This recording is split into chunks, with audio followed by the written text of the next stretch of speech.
So I just wanted to explain to everyone why I contacted the Wanna Beatles and wanted to interview them, because in September I reviewed this book called Should Have Been There by Jude Sutherland Kessler, and it's an expanded biography on John Winston Lennon. And I was reading the book, and Jude had me on the edge of my seat, sitting right there with John and the other rest of the Beatles.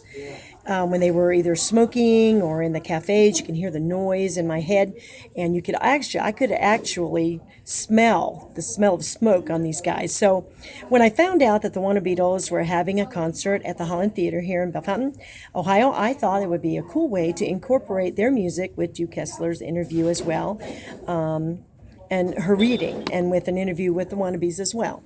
So we're just here today, talking with them today, and Hello. Hello. hello, Hello. hello. Hello. Can you say your name? Oh, David. Dennis. Nathan and Brian. And we just want to know how you guys all came to be together.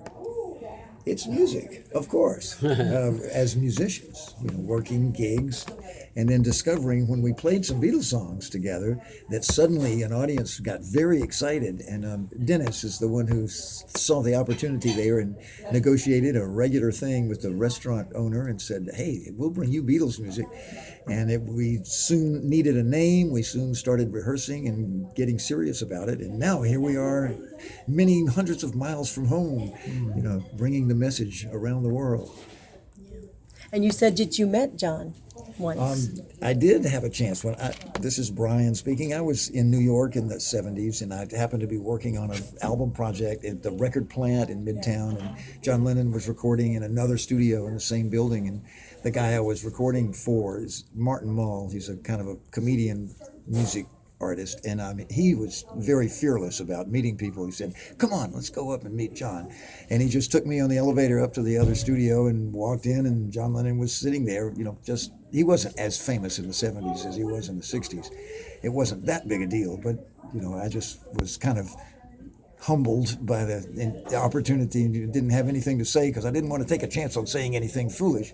So I just said, hi, nice to meet you. And he said about the same thing, and that was about it.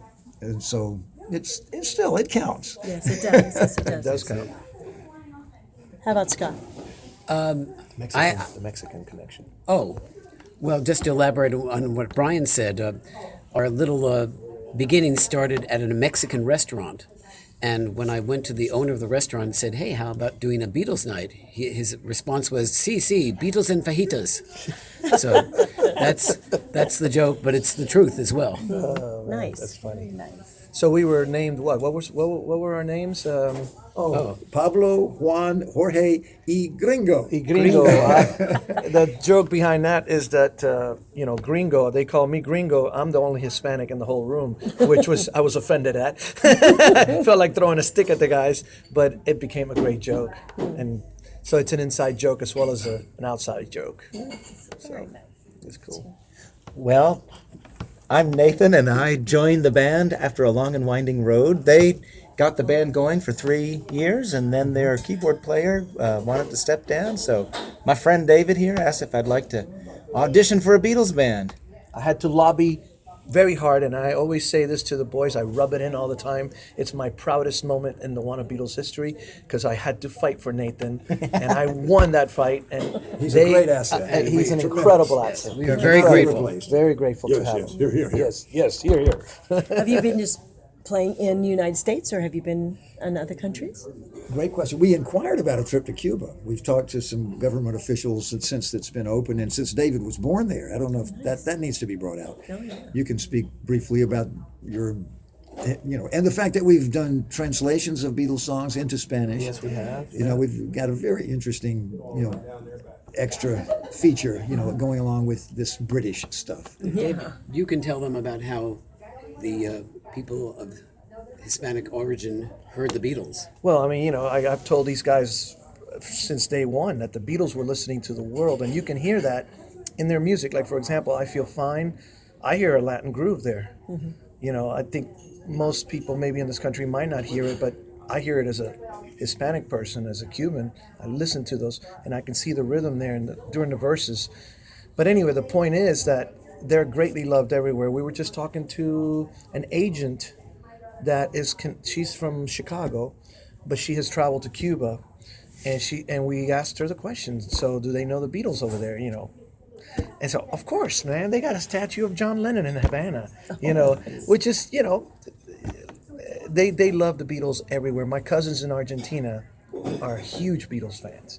So, the Beatles are worldwide. We had the chance to participate in a global commemorative song where Beatles fans all over the world were invited to sing.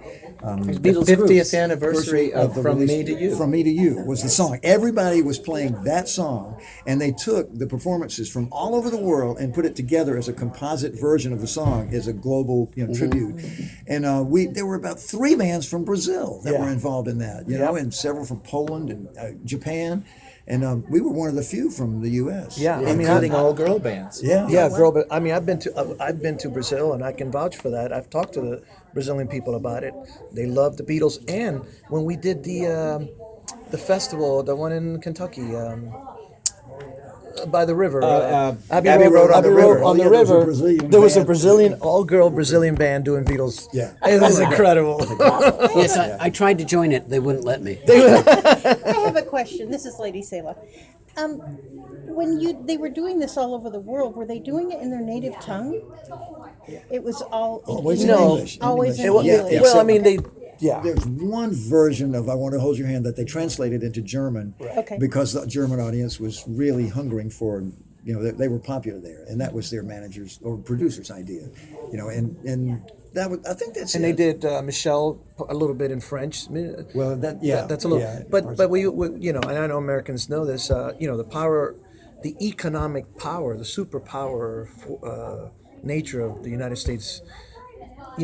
Because of that world economic power, English has become the lingua franca, which is what used to be the French language. So, a lot of people speak English and they get it. And even if you don't speak English, you don't need to speak English to love the Beatles music. You Exactly. really don't. The music transcends. The music that, transcends, definitely. yeah, it really does. Absolutely. Okay, since you're tying this into a book on John Lennon, I think it's appropriate for the Wanna Beatles to let you know about the moment in our show when we say, "Dennis, are you going to channel John now?" Because Dennis does a lot of voices, and he does a real good John. And He really does. You want to tell him about that moment where John comes to life? Oh, well, the funny part about it is sometimes I short circuit, and so instead of getting John Lennon, I'll end up with Carol Channing. I love his Carol Channing is great. Could do a little Carol Channing. No, I couldn't. That's awesome. And then he'll do. No, wait. No, we gotta go down. No. Okay, one more. Jimmy Stewart. Like sing the Yesterday or something. Sing whatever you want. Yesterday, my troubles seem far away. You see, that's what I'm saying. Now do your John Lennon. With my guitar, it's weeping. Go ahead. Here I stand, head in hand, turn my face to the wall. No, do it. This happened once before. This happened once before, and I came to your door. Yeah. No reply. And that's with a Latin beat, Yes. It's got, Bossa Nova. it is bossa nova-ish. by the way. So how did you find us in this small town of Oh, Belfast? that's very personal. Yes. There is a theatrical star here who made her way to Nashville and ended up in some negotiations with one of our members. It turned into a marriage. Well, my wife is from Bellefontaine, and she actually was very celebrated. She was one of the leads in all the high school plays, and then she went on to work at Disney World and at Opryland in Tennessee. And we met in Tennessee, and since then I've made many trips to Bellefontaine. I feel like I know the town now, and know that beer is a very popular pastime here.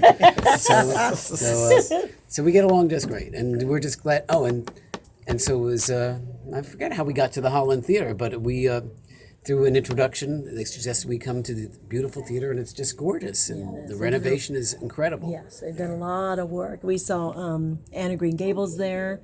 We had weddings there. Very nice, and the interior is just it was a work in progress. But since I've been around about 13 years, and so they've been doing that all this time. So Very nice. Are they finished with it yet or not? I'm not sure. That I I don't think know. they still have a few things to Yes, do. got a Yeah. few things? things to Yeah. do, yeah. But it's a very good venue for a lot of different things Oh, it's you can incredible do. venue. Yeah, It really is. yeah. Do you think it would work to reveal the connection between the song that involves the Bell Fountain star and the Beatles? And the Well, reason- we'll let you in on a secret. This is top secret stuff. but, Exclusive, nice. That's right, an exclusive. Scoop. Storytellers Campfire. That's right. A campfire special. So tonight, my wife is going to revive her role that she originated in 1978 at Bell Fountain High School. She was the lead in Hello, Dolly. So we're bringing her on stage to sing a little bit of that. With custom lyrics. But it ties in Yes. to the Beatles, so please do explain. Well, Nathan usually does the announcement because he's our statistician. Let him explain. Well, back in 1964, the Beatles had a big #1 hit, I Want to Hold Your Hand. It got knocked off the charts by another Beatles song, She Loves You, which got knocked off the #1 slot by another Beatles song, Can't Buy Me Love. And finally, the #1 slot changes to someone other than a Beatle. And to this day, that person is still the oldest person to have a #1 slot on the Billboard charts. And that person is Satchmo, Louis Armstrong, singing Hello, Dolly. Oh, no. So we can make the connection and justify doing it. Yes, Very awesome. nice. Very Yeah, nice. and it releases the inner swing in our Ensemble, our elder statesmen who love to swing, and they do it exceedingly well. Nice. Very nice. So let's talk about the event a little bit and share with everyone where they can go and get more information about not just tonight's event, but future events. Oh, well, David likes to announce our website and Ta-da! presence. Well, we'll give you our card, and we are called the Wanna Beatles. That's TheWanna Beatles, all one word. If you type that in, thewannabeatles.com, it will take you to our website, and there you will have under shows on the top menu on the website. If you click on shows, you can get to all our upcoming shows and where they're at. And the master keeper of the calendar, Nathan, has everything updated with great specific details. We call him Nathan the Diligent. Oh, nice. And so everything is very neatly and perfectly laid out. And you'll also see we have videos that we've done of some of our original songs, and there are all sorts of goodies on the website. So please come and be our friend. Yeah, and visit us on Facebook. Just search for us, the Wanna Beatles, on Facebook. We'll come up, and you can read our famous blog by Mr. Blogging Brian. Okay. And he has a great soul for just communicating that humanity, the humanity of everything that we're doing. Not just the music, it's everything that goes around it. Yes. And it's really, really interesting to hear his take on. I mean, he just pays attention to all those details of all the individuals that we come across. You'll be on the blog, I'm almost positive of that. Absolutely. So, Part of what's so cool is it's almost like there's been an implied campfire in the blog the whole time. And Yes. now, finally, Now that we can word comes in. legitimize That's it. it. That's what we've done. Now it's for real. it's a campfire. official.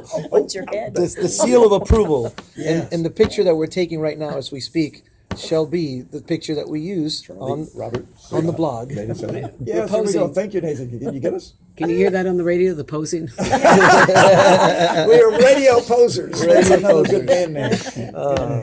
Okay. Wow. So tonight's event is there a theme name going with this? We present a smorgasbord of Beatles songs. Okay. And in fact, we were here 3 years ago, so I'm the person who puts together the song lists. So I try whenever I can not to repeat ourselves, even though we don't know how many people will have seen us before. Some things we have to do because they are trademarks. For example, we do Penny Lane, and Brian picks up, instead of a piccolo trumpet like it was done on the original recording, he goes way beyond that. He takes a soprano sax, which was never meant to play that solo, and he captures that. And it's always a showstopper. tightrope walking because we don't know whether he'll hit that high note at the end or not. And whether he hits it or not, people appreciate the effort. So They're just like, and he stands there going, I'm praying. praying. So we do a little bit of everything. We throw in some of our own original music. we don't take ourselves too seriously like the Beatles. They were actually very witty, clever guys, and so we throw some comedy into the whole routine and whatever it takes to keep the audience engaged and happy. And we say of ourselves, we go where no Beatles band has gone before. Very nice. And I That like is true. I like the fact that you mention, the humanitarian side. They were very creative. It was really all about a positive energy and transferring that through their music, and everything that they did kind of encompassed that. So it's nice to hear that in addition to the music, you're keeping that part of it as well. I mean, there's got to be, we talk about this. You can't do this stuff that folks like the Beatles did without having a lot of love. It's like John said, all you need is love. You can't create beautiful things like that. Yes, you have to have ambition. Yes, you have to have all the other things, but there has to be some love there too. You can't be a good musician without it. That's the energy that gets you there. Yes. So. Absolutely. And I just wanted to share a minute too when Ju was telling me on the interview about John and the time that they had all these songs to do all at once. And it's really late at night, and his voice is raw and bleeding. Oh, right. And he did Shake It Up. Or Twist and Shout. Twist and Shout, excuse me. Yeah, Twist and Yes, Shout, the Twist yeah. and Shout. Right. And he was trying to drink something to get his throat. And when he just gets through that song, and it's so primal, is the way she Yes. explains it in the Yes. book. And then during the interview, she does that as We well. feel that way often. Trying to do those vocals. Yeah. So he did incredibly dedicated because they didn't know if they ever could get back to do that, and they didn't want to leave it undone. Yeah. So they went ahead and finished. I just wanted to share that. with you. Yeah, great- that was I a think they did historic that whole album in one day. Yes, One day. it was. Yeah. Yes, it was. No wonder his Twist voice and was Shout gone. being Yeah. the final one. nail in the coffin. The nail in the coffin. Okay. So that Yeah. was really cool. It was Well, very cool. we're going to be enjoying the show tonight. Okay. Me and Lady Sela, Charlie Checkers and Lady Sela. And we appreciate all of you today helping us out with the interview, and we will be there, as well as our media consultant, Robert So you Suter. are coming tonight, sir? Yes. Yes, we are. fantastic. Well, we wish you well. Well, thank you, and you as well. Thank you. And Yes, I hear you I- have good seats, is what I Yes, heard. we do. we do. We are right in the front. That's awesome. Well, we haven't seen the setup yet, so we don't know whether it's going to be okay to dance. But if it is, then I will be Have up at it. there with Right. everybody else. Have at it. I'll get them started. I'm Yeah. good for that. We need There you that. go. There We you need go. that. Bring It your al- Nancy Sinatra boots. Oh, Yes. yes. It always Okay. takes one. Usually one person gets it going. Well, that'll be Charlie Checkers today. There you go. There you go. Thank you so much, guys. All right. Thank Appreciate you. it very Thank you. much. Thank you. All right. Thank All you. right. All right. Have a great show.